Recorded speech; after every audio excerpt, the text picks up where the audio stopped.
The band Muse is at a very divisive point in their career currently. A lot of their earlier material is defined by a more alt-rock sound, and a lot of their newer material is more under the guise of arena and glam rock. Some of their early influences include Rage Against the Machine, Jeff Buckley, Radiohead, although that one's a little bit divisive, even classical influences such as Rachmaninoff and Philip Glass.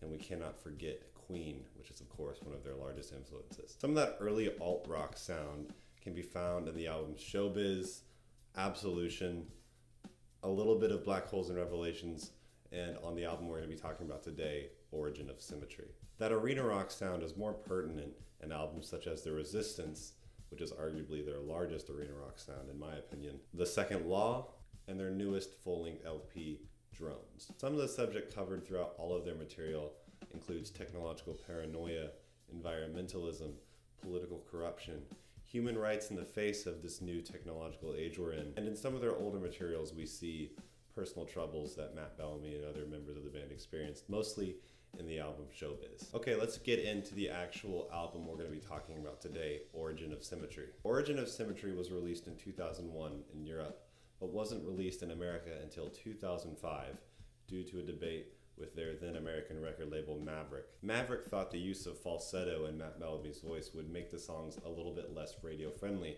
as a lot of nu metal sounds coming from bands like Limp Bizkit and Slipknot were dominating the radio waves. Under the guise of producer John Leckie, Origin of Symmetry moved to a more progressive experimental sound than their previous album. The name Origin of Symmetry comes from a book written by theoretical physicist Michio Kaku. Really hope I'm not butchering that name. The book, Hyperspace, explores the concept of supersymmetry. I did try and figure out what the concept of supersymmetry meant, although it was really, really difficult, so I'll just leave a link in a little screen cap here so you can try and figure it out yourself.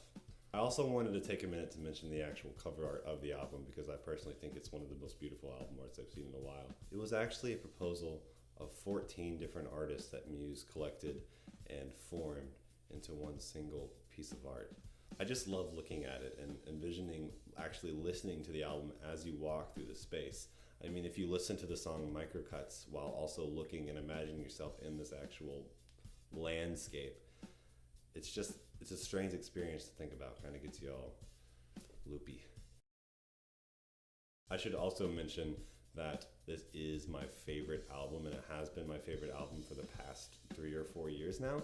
Keep that in mind as we review it because I might be a little bit biased. Although I'm going to try and remain as unbiased as possible. There's just something about that unbrushed raw guitar on this track and really the production in general. It's very, very raw. It reminds me a lot of In Utero by Nirvana. I mean, take a listen to the guitar and the way it decays on the outro of Space Dementia. It's so guttural. It almost sounds like an animal in pain.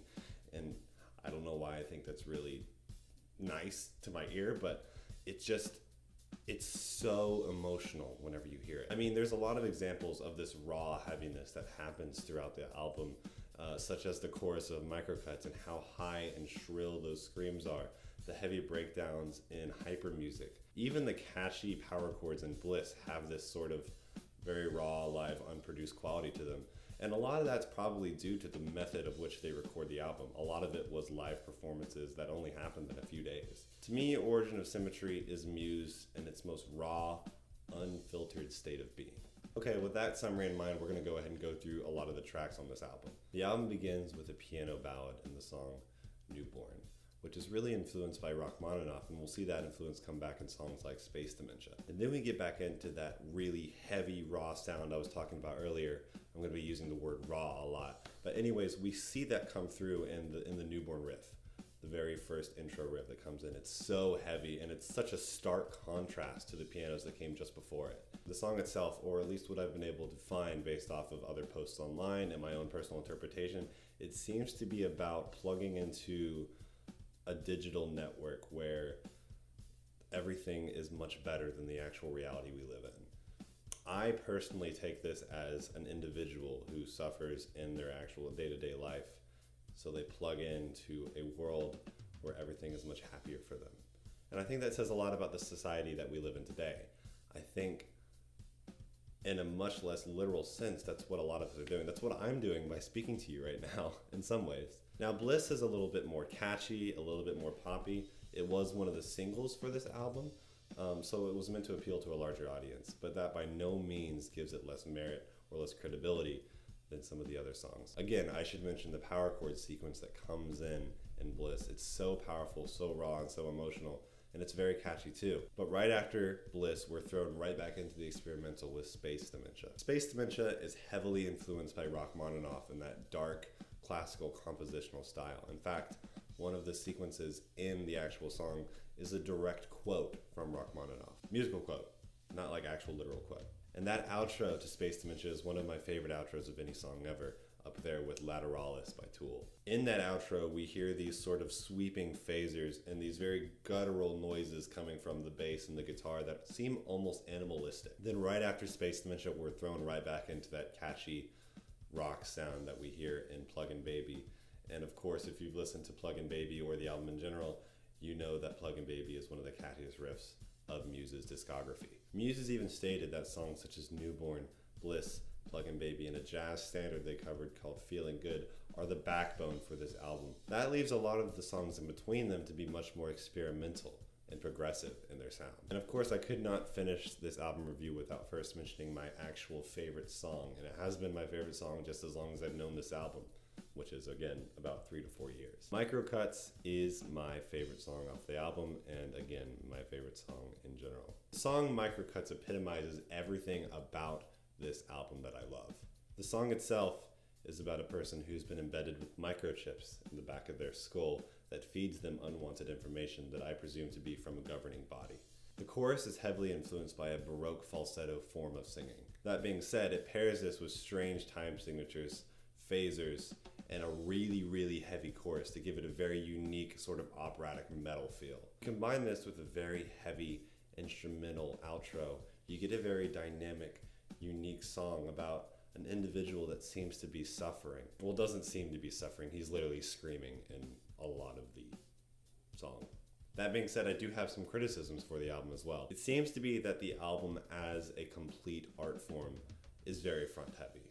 A lot of the songs that are popular from the track listing and a lot of the songs that I love personally are from either the middle or the beginning of the album. Songs such as Screenager, while a very interesting instrumental, seem to lack dynamism. We get this very interesting, gripping intro to the song, but it doesn't really seem to go anywhere from there. I think the actual melody of that song lacks anything interesting. It just seems to be this ascending falsetto that is paired with this arpeggiating synth. And we see that arpeggiating synth and that ascending motion happen in a lot of Muse songs. Megalomania, while it does have that dynamism that Screenager lacks, it doesn't seem to have any interesting melody to it. Again, a lot of it is that ascending melody pattern that seems to be sort of a crutch for Muse sometimes. I would just have to say that the album itself pitters out a little bit towards the end, where it took off really quickly in the beginning.